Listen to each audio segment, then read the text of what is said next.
Ne kadar yaşasam da deli dolu günleri, yine de unutulmur mektebin illeri.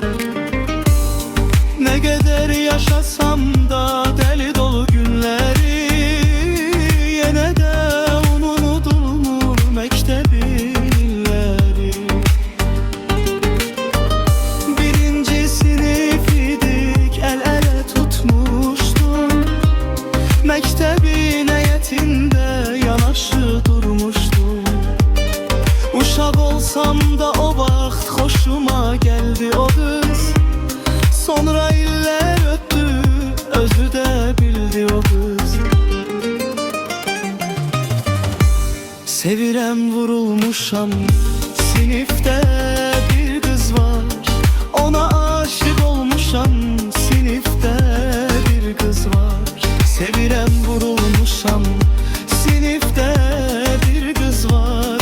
Yine sakittir sinif, hamı derse çalışır. Benim ise yüreğim yine de yanır, alışır.